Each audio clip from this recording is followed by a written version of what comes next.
कहानी के इस एपिसोड के शुरू में हम सोहा को देखते हैं जो सोफे पे बैठी होती है। उसको अपना बचपन याद आ जाता है जब उसका बाप उसे ये कहता है कि आइंदा यहाँ मत आना। सोहा की जिंदगी शुरू से ही उलझनों में घिरी होती है। वो अपना माजी याद करके जाम पे जाम चढ़ा रही होती है कि तभी वहाँ बिल्डिंग का मालिक आ जाता है। सोहा उसे बताती है कि किम के खिलाफ कोई सबूत नहीं मिला। फिर वो कहती है कि उसके होते हुए मुझे कब्रिस्तान नहीं मिल सका, जिसकी वजह से वो इसकी बिल्डिंग को नहीं खरीद सकती। ये सुनकर बिल्डिंग का मालिक गुस्सा हो जाता है और वो उसे कहता है कि मेरा वकील उससे एग्रीमेंट साइन करवा लेगा। फिर हम देखते हैं कि कैप्टन पुलिस इंचार्ज को अपना रेजिग्नेशन लेटर देता है। पुलिस इंचार्ज वो लेटर फाड़ देता है क्योंकि उसे कैप्टन पर बहुत गुस्सा होता है। पुलिस इंचार्ज ने वो वारंट कैप्टन को बहुत मुश्किल से दिलवाया होता है और कैप्टन को कोई सबूत नहीं मिलता। तभी हम देखते हैं वो गुंडे किम को कहीं लेके जा रहे होते हैं और रास्ते में उसके मुंह पर टेप लगा देते हैं।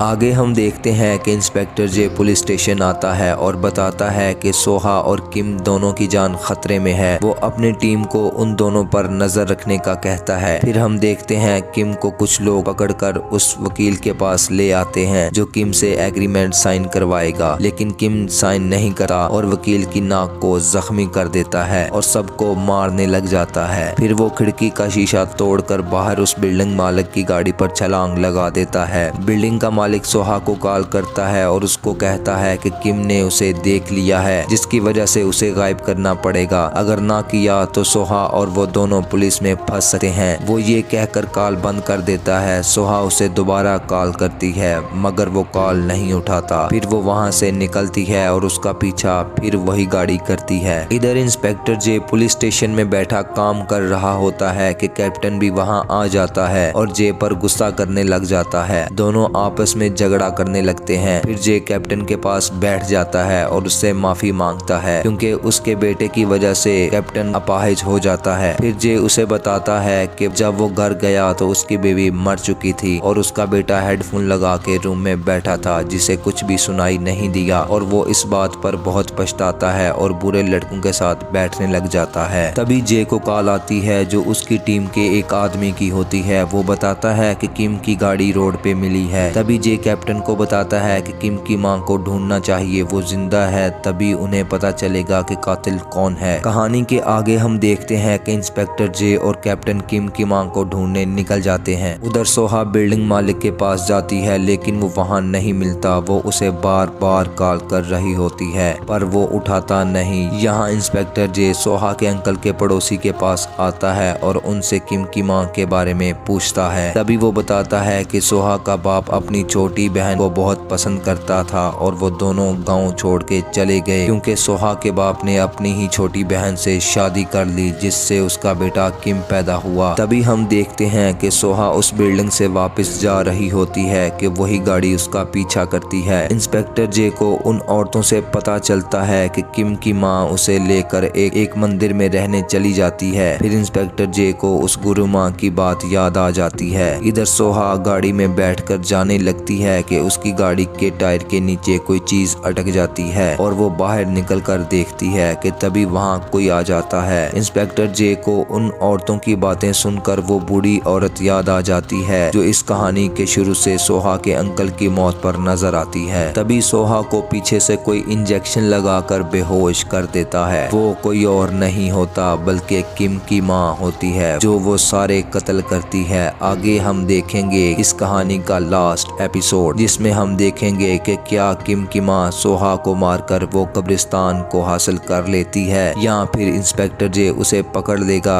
जानने के लिए देखते रहिए हमारे चैनल को। अगर आप इस चैनल पे नए हैं तो सब्सक्राइब कर लें और बेल के आइकन को दबा दें ताकि आप भी इस कहानी का एंड देख सकें। तो मिलते हैं इस कहानी के लास्ट एपिसोड में। तब तक के लिए अपना ख्याल रखिए। अल्लाह हाफिज।